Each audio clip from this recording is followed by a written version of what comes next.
네, 안녕하십니까. LG CNS 조원혁입니다. 반갑습니다.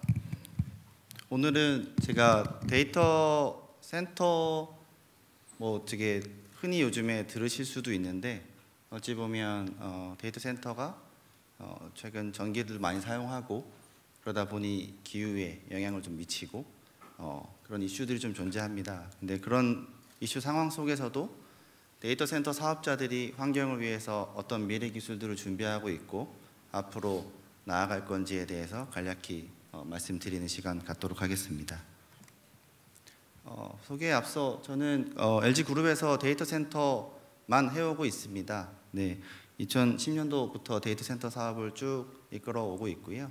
현재 주요 캐리어는 대부분 다 LG CNS에서 이루어지고 있습니다. 본 세션에 앞서서 LG CNS가 데이터 센터를 한다고 하는데 어떤 일을 하는지 간략하게 좀 보고 드리겠습니다. 저희는 한 38년 정도 데이터 센터 사업을 영위하고 있고요. 한국에서는 가장 많은 데이터 센터 상면을 운영하고 있습니다.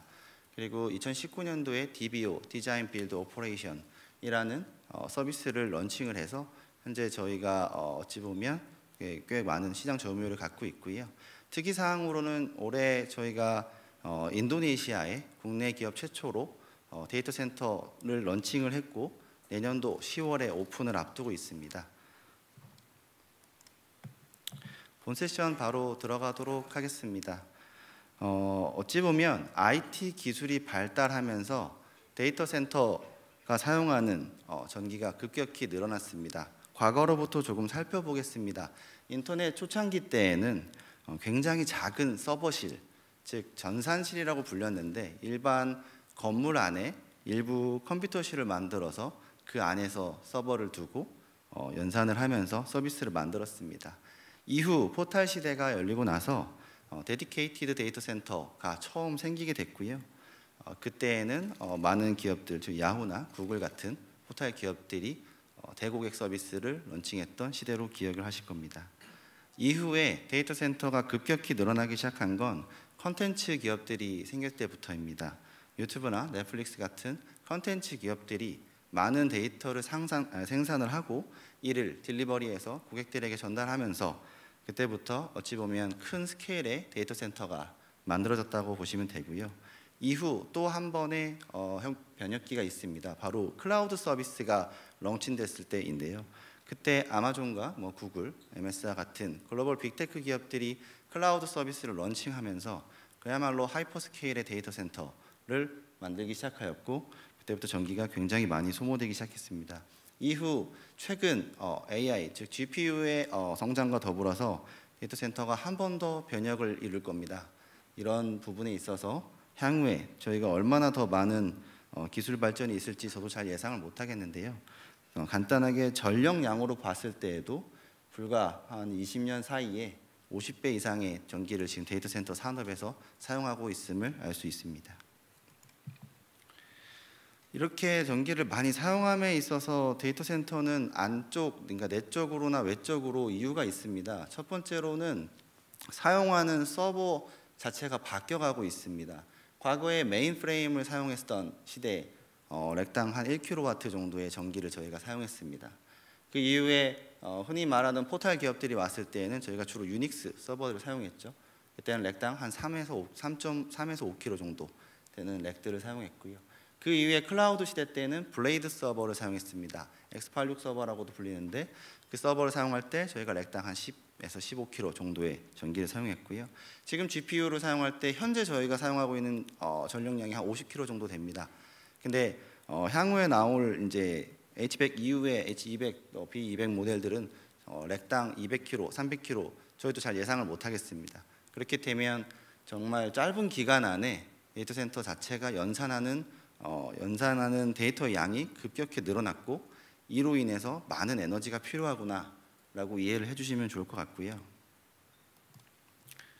이렇게 단일 센터 내에 들어가는 장비의 퀄리티가 올라가서 연산량이 늘어나는 것뿐 아니라 단일 모듈의 서비스, 즉 하나의 서비스를 만드는데 필요한 데이터 센터 양이 늘어난 부분도 있습니다.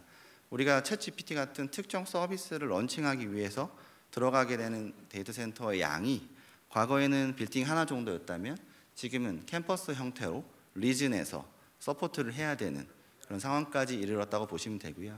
그래서 안쪽으로 바깥쪽으로 모두 다 데이터 센터를 점점 더 필요로 하는 요소들이 존재하는구나 정도만 이해해 주시면 될 것 같습니다.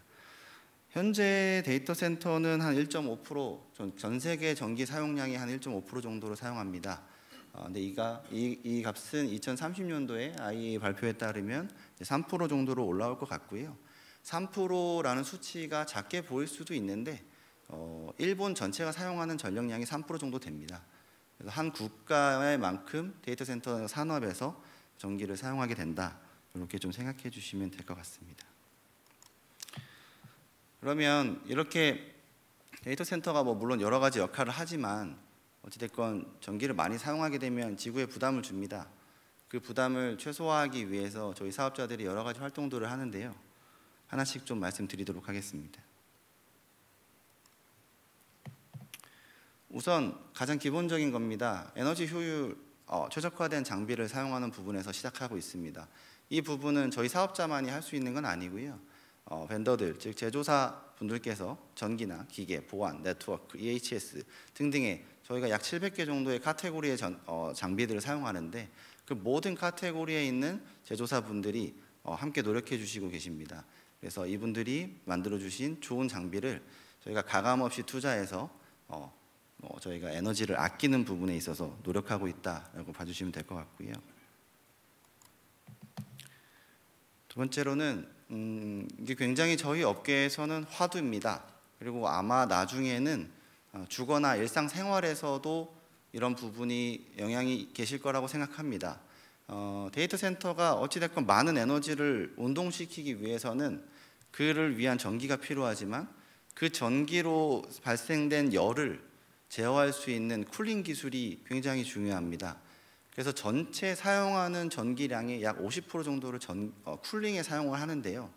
그 쿨링에 사용하는 전기를 줄일 수 있다면 우리가 굉장히 많은 전기를 아낄 수 있지 않을까라는 생각으로 시작된 부분입니다.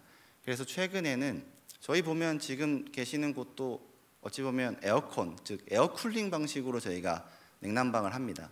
근데 이제 앞으로의 데이터 센터는 제가 볼 때는 거의 냉매, 즉 리퀴드 쿨링으로 다 전환이 될 거고요. 지금 나오는 속속들이 발표하는 각 기업들의 스탠다드조차 모두 다 리퀴드 쿨링으로 바뀌고 있습니다. 특히 왼쪽에 보이시는 다이렉트 쿨링 콜드 플레이트 같은 경우가 이제 칩 근처에 냉매를 보내서 칩 내에서 서버 내에서 쿨링을 하는 부분이 있고요. 오른쪽에 이머전 쿨링 같은 경우는 어찌 보면 냉매에다가 전산 장비 전체를 담궈서 열 발열 자체를 차단하는 부분입니다. 그리고 가운데 있는 부분은 이런 양쪽에 리퀴드가 됐던 이머전이 됐건 어찌됐건 냉매들을 보내야 되는 유닛이 필요합니다. 이를 CDU 유닛이라고 하고요. 그런 부분에 있어서도 이제 한국 기업들도 CDU 유닛을 만들기 시작했다. 이렇게 봐주시면 좋을 것 같습니다. 지금 말씀드렸던 이 쿨링 방식에 대한 도전들을 굉장히 많은 기업들이 하고 있습니다. 그런데 단순하게 데이터 센터 사업자나 빅테크 기업들만 혼자서 할 수는 없습니다. 말씀드린 것처럼 굉장히 많은 제조사 분들이 좀 도와주셔야 되고요. 자랑스럽게도 한국에서도 저희 LG가 이제 리퀴드 쿨링에 대한 자체 제조 능력을 확보해서 올해 2025년 10월 싱가포르에서 데이터 센터 월드에서 서비스를 런칭했고요. 제조기업 중에서는 최초로 저희가 글로벌 마켓에 진출하고 있습니다. 그래서 앞에 보이는 버티브나 여러 가지 슈나이더나 이런 기업들과 경쟁해서 좀 저희가 자리를 찾아가는 것이 목표입니다. 특히나 굉장히 도전적인 움직임을 보여주시는 큰 기업들이 좀 있습니다. 되게 유명한데요. 저희 업계에서는 마이크로소프트의 나틱, 즉 바닷속에 데이터 센터를 넣은 거죠. 쉽게 얘기해서. 그래서 어찌 보면 심해의 굉장히 차가운 온도를 활용해서 냉방에 들어가는 전기 자체를 제로화시키겠다라는 목표가 있고요. 그리고 또 구글의 제미나이 스페이스 DC는 우주에다가 데이터 센터를 설치하겠다는 큰 목표입니다. 실제로 이미 거의 상용화까지는 아니지만 이미 기술적인 확보는 다 마친 상태이고요. 이렇게 된다면 어찌 보면 되게 태양과 가까운 거리에서 에너지원 자체를 발생시키고 무중력 상태를 활용해서 냉방을 하는 굉장히 참신한 프로젝트라고 생각을 하고 지구와 우주 간의 통신 간극을 얼마나 좁힐 수 있느냐에 따라서 이게 상용화될지 안 될지 결정이 될 것 같습니다.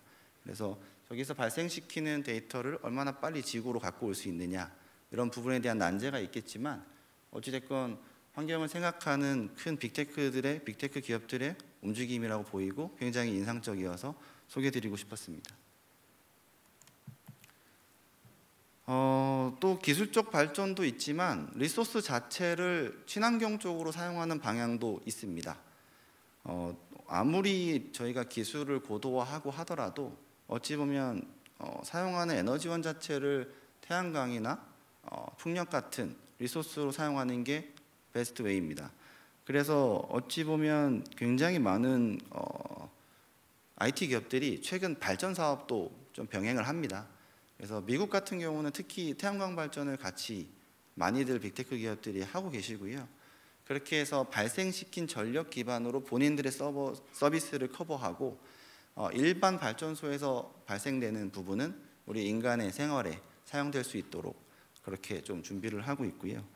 한국 같은 경우도 제일 유명한 지역이 이제 뭐 보성의 솔라시도 지역이라든지 아니면은 춘천 쪽에 댐을 활용한 부분이라든지 아니면은 뭐 거제나 이런 지역에 LNG를 활용한 지역 등등 한국도 굉장히 많은 준비를 하고 있고 그 부분이 뭐 최근 국가 AI 센터나 이런 부분과 연계돼서 활성화되지 않을까 기대하고 있습니다. 특히 이렇게 친환경 에너지를 사용할 때 가장 중요한 점이 있는데요. 전기를 단순하게 만든다고 해서 데이터 센터가 사용할 수 있는 건 아닙니다. 데이터 센터는 단 1초만 전기가 끊기더라도 굉장히 많은 어찌 보면 서비스 페널티를 내야 되는 민감도 있는 산업입니다. 그러다 보니 저희가 원자력 발전소에 준하는 전기 SLA를 차용하는데 99.99959 가용성을 보장을 합니다. 그러기 위해서는 솔라나 이 윈드가 가지고 있는 가용성 부분을 많이 개선을 시켜야 됩니다. 만약에 비가 오거나 뭐 바람이 불지 않았을 때 전기 공급이 안 된다면 데이터 센터가 멈춘다면 저희가 사업을 계속 영위할 수 없기 때문인데요. 이런 부분들을 뭐 ESS나 다른 여러 가지 장치를 통해서 커버하려고 노력을 하고 있고 그리고 안정성을 더하기 위해서 친환경 에너지원과 기본적으로 산업에서 갖고 있는 우리로 치면 캡코 같은 기관들의 전기를 잘 융합해서 사용하는 부분을 저희가 많이 고려를 하고 있습니다. 센터 내부로 조금 들어가 보면 어찌 보면 저희가 운영을 하면서 놓치는 에너지도 꽤 많습니다. 왜냐하면 대부분의 장비들은 사람이 운영을 하기 때문에 그 사람이 놓치는, 사람이 민첩하지 못해서 혹은 사람이 잘못 판단해서 놓치는 에너지들이 많이 있습니다. 이런 부분을 AI를 통해서 저희가 아까 말씀드렸지만 한 38년 정도 센터를 운영했습니다. 그리고 저희보다 훨씬 더 오래 기간 동안 데이터 센터를 운영한 기업들이 많이 있고요. 그런 글로벌 기업들은 AI를 과거에 쌓여있는 DB를 통해서 AI 사용해서 어떻게 이 에너지를 효율적으로 로스 없이 사용할까에 대한 고민을 굉장히 많이 하고 있고요.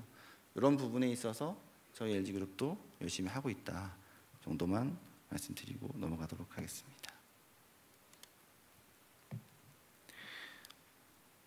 데이터 센터 내부의 이야기 위주로만 좀 말씀을 계속 드렸는데 어찌 보면 데이터 센터를 사용하는 그리고 데이터 센터를 통해서 서비스를 제공하는 빅테크 기업들은 기본적으로 탄소 제로화 정책을 가져갈 수밖에 없는 규모의 대기업들입니다.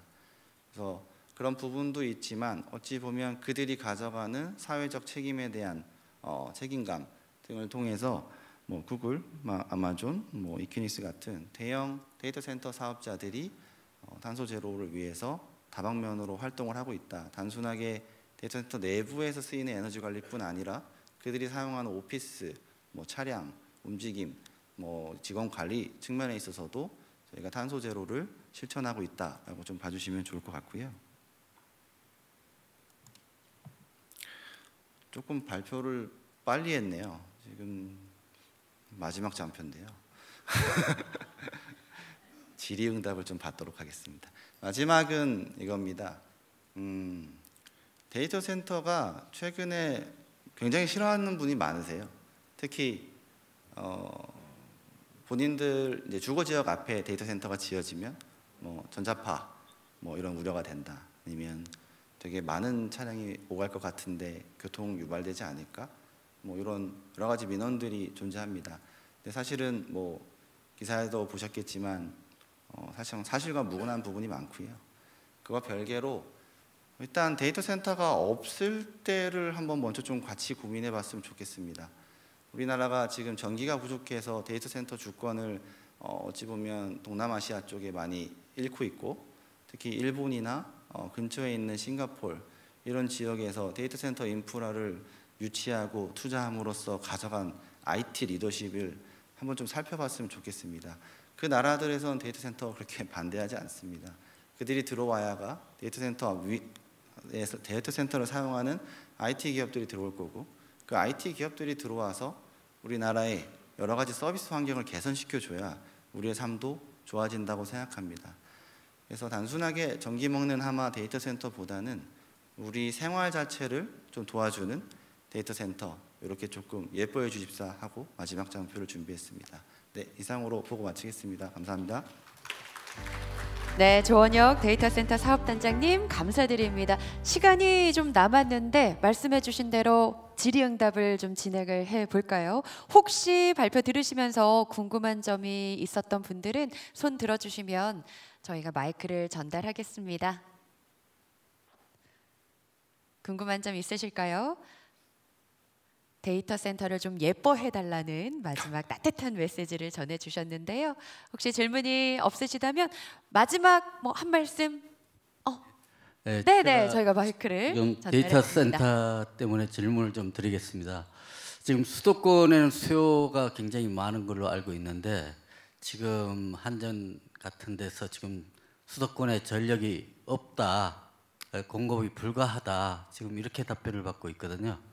그러면 만약에 예를 들어서 수도권 조금 외곽죠, 뭐 포천이라든가 원주라든가 이쪽에다가 데이터 센터를 만들었을 경우에 이용 뭐 빈도수라든가 이런 현황이 있으면 좀 알려주시면 좋겠습니다. 데이터 센터가 종류가 좀 다양합니다. 어찌 보면 연산만 하는 컴퓨팅 센터가 있고요. 카카오톡 같은 대국민 서비스 혹은 그냥 민간 서비스를 런칭해서 딜리버리하는 서비스 센터가 있고, 내부의 정보를 가지고 R&D만 하는 R&D 센터도 있고. 근데 그런 거를 뭉뚱그려서 이제 고민을 하시다 보니 그런 고민이 되시는 거고요. 기본적으로 수도권에 많은 어찌 보면 엔드 유저, 우리 국민들이 살고 계시기 때문에 서비스 관련된 데이터 센터는 수도권에 있는 게 맞습니다. 다만 컴퓨팅을 하거나 R&D를 하기 위해 필요한 데이터 센터는 지방으로 분산돼도 가능하고요. 그런 사례들이 종종 이제 많이 나올 겁니다. 그래서 뭐 어찌 보면 SK그룹에서 울산 프로젝트를 하는 부분이라든지, 지금 이제 국가AI센터 보성 단지라든지 그런 부분들의 사례가 계속 나올 거고요. 향후에는 지방 쪽에 센터를 짓는 환경이 개선될 겁니다. 왜냐하면 추가적으로 어찌 보면 그 수도권에 센터가 있어야 되는 건 네트워크 레이턴시, 네트워크 지연 때문이거든요. 근데 네트워크 기술이 정말 빠르게 발전하고 있습니다. 그러다 보니까 그 근본적으로 서비스 데이터 센터도 점점 그 제약에서 좀 자유로워질 것이다. 이렇게 좀 봐주시면 될 것 같고, 수도권에 사실은 전기도 없지만 땅도 없습니다. 그래서 저희 사업자들도 어찌됐건 돈을 벌어야 되기 때문에 원가를 낮추기 위해서 지방센터도 많이 고려하고 있다. 이렇게 좀 생각해 주시면 될 것 같습니다. 네. 네, 가운데에서 손을 들어주셔서 두 번째 질문 받아보겠습니다. 첫 질문은 데이터 센터 지방 분산에 관한 이야기였고요. 네, 단장님 강의 잘 들었습니다. 저는 대전 거주 주식회사 SN의 이병채 부사장이고요. 제가 개인적으로 질문을 드리려고 했었는데 이게 시간이 있어서 감사합니다. 그 주민들이 싫어하는 가장 큰 이유, 고전력 철탑들이 주변을 지나가고 그럴 수 있어서 저도 이제 그런 인정을 좀 하긴 하는데요. 그러면 아예 한전 전원을 안 쓰고 LNG, 수소, 연료전지 두산 연료전지로 제가 알기를 한 30메가와트는 한전전력 안 쓰고도 할 수 있다라고 제가 들었거든요. 네, 그런 거를 그러니까 신재생 에너지만으로 데이터 센터를 365일 신뢰성 있게 가동할 수 있다고 생각하시는지. 기본적으로 뭐 친환경이라 칭할 건 없고요. 우리나라의 전기 품질이 제가 알기로는 거의 글로벌 탑 수준입니다. 캡코에서 제공해주는, 그리고 캡코에서 제공해주는 전력 수준을 확보하기 위해서 한전은 환상망이라는 전력망을 국가 전체에다가 포설을 해놓은 상태입니다. 그래서 그곳에서 받는 전기의 품질과 자체 발전을 해서 가져가는 전기의 품질은 당연히 차이가 날 수밖에 없습니다. 그래서 자체 발전으로 데이터 센터를 할 수 있느냐? 그것도 아까 질문 주신 거랑 비슷해집니다. 만약에 내가 그냥 AI, GPU 넣어서 컴퓨팅만 한 센터, 중간중간에 꺼져도 되고요. 중간중간에 발전기로 꺼지는 순간 커버해도 됩니다. 다만 내가 정말 중요한 금융 시스템이나 대고객으로 하는 서비스를 운영하고 싶다 그러면 아무래도 안정적인 캡코 전원을 사용하는 게 맞을 것 같고요. 그래서 만드시고자 하는 데이터 센터의 컨셉을 명확히 하고 그거에 대한 리소스를 판단하고 선택하는 과정이 필요한 거고요. 그걸 구분하지 않고 그냥 뭉뚱그려서 데이터 센터 이렇게 칭해버리면 할 수 없습니다. 네. 네, 답변 감사드리고요. 우리 김병국 회장님이 손을 번쩍 들어주셨었는데 저희가 마이크를 전달해 보겠습니다. 예, 아까 쿨링 시스템 말씀하셨는데요. 지금 현재 공냉식에서 순냉식으로 가고 있는 부분인데 지금 결국에는 이거 컴팩트하게 만드는 게 기술이라고 보여집니다. 그래서 그럼 지금은 기술이 어디까지 가 있는지, 그리고 열교환기 이런 거 공급하는 어떤 공급 플레이어들이 어떤 업체들이 있는지 좀 설명 좀 부탁드리겠습니다. 리퀴드 쿨링이 나온 지가 2년도 채 안 된 것 같습니다. 지금 제일 잘 만들고 계신 그룹은 버티브 그룹이고요. 제가 작년, 재작년, 그러니까 사실 10년 넘게 데이터 센터 월드 컨퍼런스를 나갔는데 작년도에 버티브가 처음으로 리퀴드 쿨링에 대한 본격적인 패키지 솔루션을 런칭했습니다. 그리고 그 당시 때 그들을 모방했던 중국계 기업들이 굉장히 많이 런칭했습니다. 그 이유가 뭐냐면 지금은 이 에어쿨링 같은 경우에는 트레인이나 요크 같은 절대 강자들이 있습니다. 뭐 70년, 100년, 130년 이렇게 오래된 기업들이죠. 근데 리퀴드 쪽으로 넘어가면 아직 절대 강자가 없습니다. 스탠다드도 없고요. 그래서 지금은 모두가 도전할 수 있는 시기인 거고, 그래서 미국계 기업이 혹은 독일계 기업이 시작을 했지만 그 뒤를 따라서 중국계 기업이 작년에 도전을 했고 올해에는 저희 LG도 도전해서 저희가 한번 따라잡아 보려고 노력하고 있습니다. 그래서 굉장히 초기 시장이다라고 봐주시면 될 것 같고 제조의 또 다른 한 축을 조금 준비할 수 있는 기회지 않을까 이런 기대를 좀 하고 있습니다. 네, 감사합니다. 혹시 또 다른 질문 있으실까요? 네, 저희가 마이크를 전달하겠습니다. 다음부터는 발표를 좀 길게 해야 될 것 같습니다. 네, 강연 잘 들었고요. 궁금한 게 쿨링 시스템 중에 리퀴드 시스템은 이제 아직 황무지인 것 같고 그건 이제 개발을 해야 되는 단계인 것 같은데 에어쿨링 시스템 단계에서 공기의 유속을 빠르게 해서 열방출을 빨리 하는 게 더 유리한 건지 아니면 진공 상태로 해서 열방출을 흡수하는 게 더 유리한 건지 답변 좀 부탁드립니다. 제가 사실 사업인데 엔지니어링 질문이 와서 좀 당황스럽긴 한데요. 데이터 센터에서 아직 진공 상태로 무언가 냉방을 하는 사례는 저는 잘 못 본 것 같습니다. 아마 그렇게 하려면 조금 딥스 있게 내려가면 콜드 아일에서 공기를 진공 상태로 만들어서 열을 빼내야 될 텐데 그 비용이 제가 보기에는 너무 많이 들 것 같습니다. 지금 같은 경우는 패널 유닛이나 AHU를 사용해서 지금 전산실 전체를 그냥 냉장고처럼 쿨링하는 에어쿨링 방식이 지금 최상위 레벨에 있지 않습니까? 그렇게 갔을 때에 비해서 콜드 아일에서 열을 흡수해서 방출시키는 걸 기술도 거의 없거니와 들어가기에 들어가는 소모되는 자금 자체가 굉장히 많을 것 같아서 에어쿨링은 지금 AHU 패널 유닛 정도에서 멈추지 않을까 저는 그렇게 좀 생각을 합니다. 지금 어찌 보면 과거에 스팟에 찬 공기를 보내서 하던 쿨링에서 이미 전산실을 냉장고화했거든요. 그렇다면 가전에서 냉장고 다음이 나올 때쯤 저희 전산실에도 뭔가 나올 겁니다.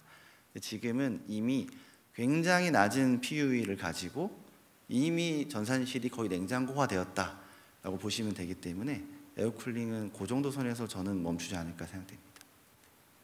네, 소중한 답변 감사합니다. 이것으로 발표 마무리하겠습니다. 조헌혁 데이터센터 사업단장님이었습니다. 좋은 강연 감사드립니다.